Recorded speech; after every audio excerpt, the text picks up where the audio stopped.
नमस्कार दोस्तों, गुप्त नवरात्रि पर माता शक्ति के 10 स्वरूपों की यानी कि 10 महाविद्याओं की पूजा होती है। इन 10 स्वरूपों में से एक स्वरूप है माता भैरवी का। तो चलिए जानते हैं कि माता भैरवी की उत्पत्ति कैसे हुई और इनकी साधना करने से क्या क्या लाभ मिलते हैं।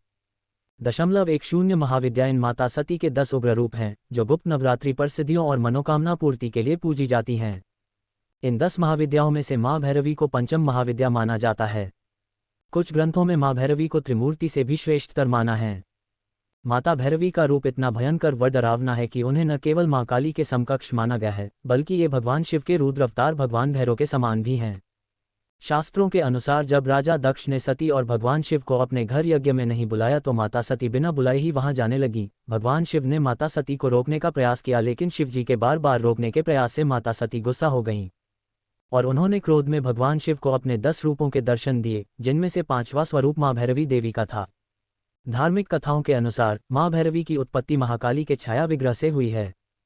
भैरवी के कई नाम बताए गए हैं: त्रिपुरा भैरवी, चैतन्य भैरवी, सिद्ध भैरवी, भुवनेश्वर भैरवी, संपदाप्रद भैरवी, कमलेश्वरी भैरवी, कौलेश्वर भैरवी, कामेश्वरी भैरवी, नित्या भैरवी, रुद्र भैरवी, भद्र भैरवी, षटकुटा भैरवी तथा शमशान भैरवी आदि।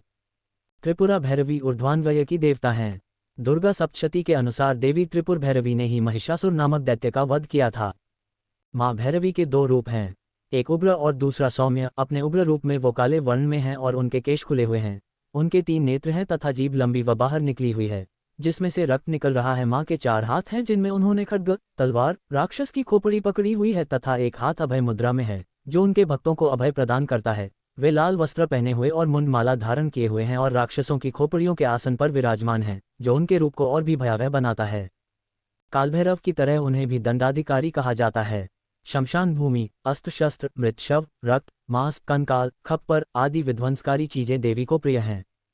भूत, प्रेत, पिशाच, डाकिनी, भैरव, कुत्ते आदि उनकी सेना है। वहीं अपने सौम्य स्वरूप में माँ एक कमल के आसन पर विराजमान है, जिसका वर्ण सुनहरा है। उनके सिर पर सूर्य के समान तेज वाला मुकुट है। माँ के केश खुले हुए हैं व 3 नेत्र हैं। उनके 4 हाथ हैं, जिनमें से 2 में उन्होंने पुस्तक व जपमाला पकड़ी हुई है, जबकि अन्य 2 हाथ वरदान व अभय मुद्रा में हैं। माँ अपने इस रूप में भी गले में राक्षसों की खोपड़ियों की माला पहने हुई हैं। भैरवी को शुभंकरी भी कहा जाता है, जिसका अर्थ है कि वह अपने भक्तों जो उनके बच्चे हैं उनके लिए शुभ कर्म करने वाली हैं। पुराणों और तंत्रों के अनुसार भैरवी भैरव की पत्नी है। तंत्र शास्त्र में सभी 64 योगिनी, 52 भैरव और 56 कलवे एक साथ काम करते हैं। भैरवी की साधना से सभी बंधन दूर हो जाते हैं। लोग माँ भैरवी की साधना भी अपने फायदे के लिए करते हैं, लेकिन माँ भैरवी की साधना किसी योग्य गुरु के दिशा निर्देशन में ही करनी चाहिए। बिना किसी योग्य गुरु के ये साधना नहीं करनी चाहिए।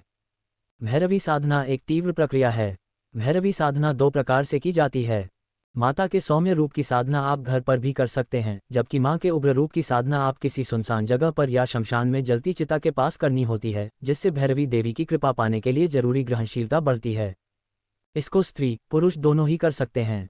देवी से जुड़ने के लिए आप जब चाहें भैरवी स्तुति का 1, 3, 7, 9 या 11 चक्र जाप कर सकते हैं। आप देवी को ताजे फूल, फल, मिठाई आदि चढ़ाकर अपनी भक्ति व्यक्त कर सकते हैं। भैरवी देवी माँ का परम स्वरूप है, शक्तिशाली और सर्वव्यापी। इसमें सबसे महत्वपूर्ण है भैरवी मुद्रा। इस मुद्रा में दायां हाथ बाएं हाथ के ऊपर रखा जाता है और हथेलियां ऊपर की ओर होती हैं। बायां हाथ दाएं हाथ पर भी रखा जा सकता है। माँ एक साथ उग्र और दयालु रूप में अपने भक्तों का पोषण करती हैं, उनकी शारीरिक, भौतिक और आध्यात्मिक भलाई के सभी पहलुओं का समर्थन करती हैं। गुप्त नवरात्रि के 5वें दिन माँ भैरवी की पूजा करने से बुरी आदतों, बुरी शक्तियों व आत्माओं के प्रभाव से मुक्ति मिलती है। अगर किसी व्यक्ति को किसी भी प्रकार की शारीरिक कमजोरी है, तो उसे भी माँ भैरवी के सौम्य रूप की पूजा करनी चाहिए। माँ का ये रूप भय से मुक्ति प्रदान कर अभय बनाता है। माँ भैरवी के सुंदर स्वरूप की पूजा करने से सुखमय वैवाहिक जीवन, एक अच्छा जीवनसाथी तथा जीवन में प्रेम मिलता है। संतान प्राप्ति के लिए भी माँ भैरवी की आराधना की जाती है। आप इस मंत्र के साथ माँ भैरवी की साधना कर सकते हैं। भैरवी साधना मंत्र: ओम ह्री भैरवी कलौन ह्री स्वाहा। उग्र भैरवी साधना बहुत कठिन होती है। इसको किसी योग्य गुरु के दिशा निर्देशन में समझकर ही करना चाहिए। इस साधना की सफलता के लिए इसे पति पत्नी या प्रेमी प्रेमिका कर सकते हैं, क्योंकि यह एक नग्न साधना होती है और इस साधना से यह भी सिद्ध हो जाता है कि स्त्री और पुरुष दोनों केवल वासना के लिए ही नहीं बने हैं, बल्कि यह सत्य का एक उद्गम स्थान है। भैरवी साधना के पहले चरण में स्त्री पुरुष जो भी साधक हैं उनको एकांत और सुगंधित वातावरण में निर्वस्त्र होकर आमने सामने कम से कम 3 फुट की दूरी पर सुखासन या पद्मासन लगाकर बैठना होता है और एक दूसरे की ओर आंखों में देखते हुए मंत्र जाप करना होता है। इसके 3 चरण होते हैं जो बिना गुरु के संभव नहीं हैं। यह एक गुप्त साधना है। वर्णित है कि इस साधना की सिद्धि के बाद माँ भक्तों को मनचाहा वरदान प्रदान करती है। इस साधना के बाद साधक ब्रह्मांड का ज्ञाता और त्रिकालदर्शी हो जाता है। उसको ब्रह्मांड के मंत्र सब सुनाई और दिव्य प्रकाश दिखाई देते हैं। साधना के समय धूम्रपान, शराब और मांसाहारी भोजन से बचें। दिन में केवल 2 बार ही भोजन करें। पहला भोजन दोपहर 12 बजे के बाद होना चाहिए। ये साधना माँ भैरवी या भैरवी देवी को समर्पित होती है, जिन्हें शक्तिपीठों में एक महत्वपूर्ण देवी माना जाता है। शक्ति पुराण में कल को नियंत्रित करने वाली देवी भैरवी को ही बताया है। भैरवी देवी को शक्ति की प्रतिनिधि माना जाता है और उनकी साधना से चित्त शुद्धि, आध्यात्मिक उन्नति और आध्यात्मिक अनुभव की प्राप्ति की जाती है। दोस्तों, इस तरह की साधनाएं बहुत सोच समझकर और किसी योग्य गुरु के बिना नहीं करनी चाहिए। आप किसी भी वीडियो या लेख को पढ़कर शुरू नहीं कर सकते, यह आपके लिए हानिकारक भी हो सकता है। तो दोस्तों, ये थी जानकारी माँ भैरवी के बारे में। ये सभी जानकारी विभिन्न सोशल मीडिया साइट से ली गई है। दोस्तों, ये वीडियो सिर्फ जानकारी के उद्देश्य से ही बनाया गया है। उम्मीद करता हूँ कि मेरा प्रयास आपको अच्छा लगा होगा। अगर पसंद आया हो तो वीडियो को प्लीज़ लाइक करें और चैनल को सब्सक्राइब जरूर से करें। वीडियो को देखने के लिए आपका बहुत बहुत धन्यवाद। आपका दिन मंगलमय हो।